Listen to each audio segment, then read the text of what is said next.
स्वामी विवेकानंद का दिमाग इतना तेज था कि वे जो भी पढ़ते थे वो उन्हें पेज नंबर सहित याद रहता था। उनके इतने तेज दिमाग के पीछे क्या राज था? ऐसी कौन सी टेक्निक थी जिसकी वजह से उनका दिमाग इतना तेज हो गया था? यदि आपने उस टेक्निक को जान लिया तो आपका दिमाग भी स्वामी विवेकानंद की तरह तेज हो सकता है। इस वीडियो में आप उसी टेक्निक के बारे में जानने वाले हैं, इसलिए इस वीडियो को शुरू से लेकर आखिर तक पूरा देखें। यह वीडियो आपकी पूरी जिंदगी बदल सकता है। एक समय था जब स्वामी विवेकानंद आपके और हमारे जैसे सामान्य व्यक्ति थे और वे ईश्वर प्राप्ति के लिए कई सालों तक सच्चे गुरु की तलाश में इधर उधर भटक रहे थे। जब भी विवेकानंद जी किसी गुरु के पास जाते और पूछते क्या आपने ईश्वर को देखा है, तो ज्यादातर गुरु कहते नहीं, देखा तो नहीं, लेकिन ये देखो इस किताब में लिखा है। विवेकानंद जी जब पहली बार रामकृष्ण परमहंस जी से मिले तो बोले, क्या आपने ईश्वर को देखा है? तभी रामकृष्ण जी ने कहा, मैंने देखा है या नहीं वो बात छोड़, अगर तुझे देखना है और तू तैयार है तो बता। विवेकानंद जी समझ गए, यह इंसान कुछ ऐसा जानता है जो किताबी ज्ञान नहीं है, वास्तव में साक्षात ज्ञान है। आइए अब जानते हैं कि विवेकानंद जी आखिर इतने बुद्धिमान कैसे बने कि वे जो भी एक बार पढ़ लेते थे वह उन्हें हमेशा याद रहता था। हमारे शरीर में 7 चक्र हैं और उन 7 चक्रों में बहुत सी शक्तियां मौजूद है। जिस व्यक्ति के 7 ही चक्र एक्टिव हो जाते हैं वो व्यक्ति साधारण नहीं रहता। उसमें बहुत सी ऐसी शक्तियां आ जाती है जो उसकी बुद्धि का बहुत अलग लेवल पर विकास करती है। जब हम सोते हैं तो हमारी श्वास उन 7 चक्रों से होती हुई गुजरती है। इस वजह से हमें उठने के बाद बहुत अच्छा महसूस होता है और हम ऊर्जावान तथा तरोताजा महसूस करते हैं। इसलिए हमें यह कहा जाता है कि सुबह के समय पढ़ना बहुत अच्छा होता है, क्योंकि रात भर उन 7 चक्रों से मिली ऊर्जा सुबह के समय सबसे ज्यादा होती है। अब सवाल यह उठता है कि क्या ऐसा कोई रास्ता है कि जागते हुए भी हमारी श्वास उन 7 चक्रों से होकर गुजरे और 24 घंटे हमारी एनर्जी 100% रहे और हम दिन भर काम करते हुए भी उतना ही फ्रेश महसूस करें जितना हम सुबह उठने के तुरंत बाद महसूस करते हैं? इसका जवाब है हाँ, ऐसा संभव है। महान योगियों और स्वामी विवेकानंद जैसे लोग इस रहस्य को अच्छी तरह जान चुके थे और इसका उपयोग करना भी वे सीख गए थे। लेकिन आप इसका प्रयोग किस तरह कर सकते हैं, अब इसके बारे में जानते हैं। एक बार किसी ने जीसस से पूछा, ईश्वर प्राप्ति के बाद कैसा महसूस होता है? जीसस ने जवाब दिया, जहां ईश्वर होंगे वहां समय नहीं होगा। समय नहीं होने का मतलब क्या है? क्या आपने कभी किसी पेड़ या पानी को ध्यान से देखा है या गाय बैल को ध्यान से देखा है?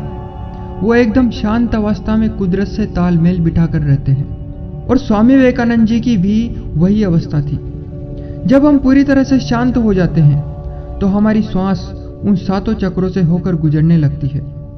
जब श्वास उन 7 चक्रों से होकर गुजर रही हो उस समय आप जो भी पढ़ेंगे या कार्य करेंगे वो पड़ा हुआ उन 7 चक्रों से होकर आपके मस्तिष्क और शरीर के कोने कोने में समा जाएगा। इसे हम कुछ इस तरीके से समझते हैं। अभी आप शांत हो जाइए, लंबी सांस लीजिए और ये कहिए, आज से मेरी किस्मत बदलने वाली है। आज से मेरी किस्मत बदलने वाली है।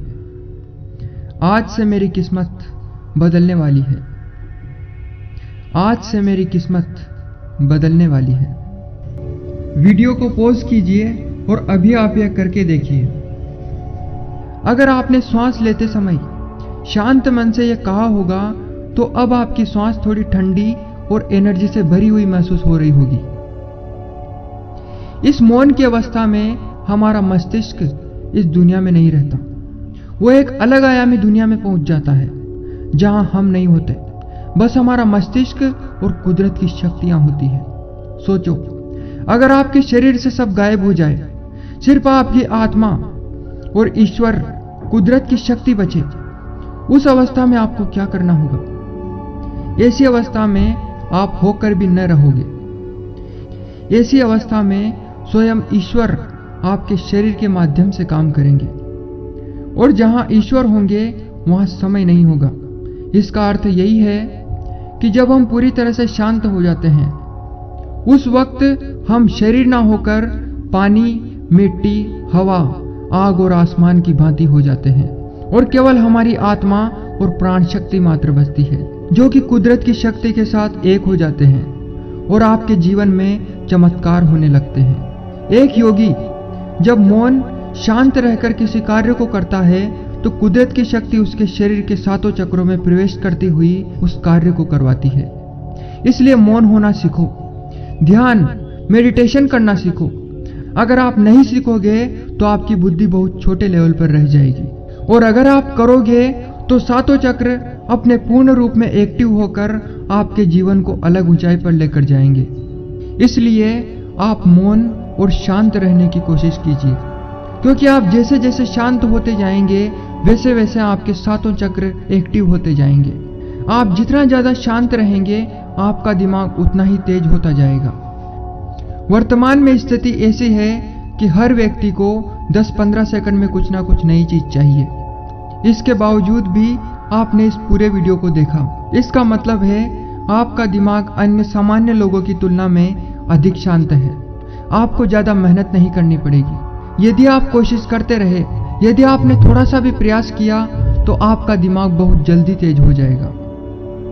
आपको यह वीडियो कैसा लगा हमें कमेंट करके जरूर बताइएगा, और अगर चैनल को सब्सक्राइब नहीं किया है तो इसे भी सब्सक्राइब जरूर करें, ताकि इसी तरह की नॉलेजेबल वीडियो लगातार आप तक पहुंचती रहे। इस वीडियो को पूरा देखने के लिए आपका बहुत बहुत धन्यवाद।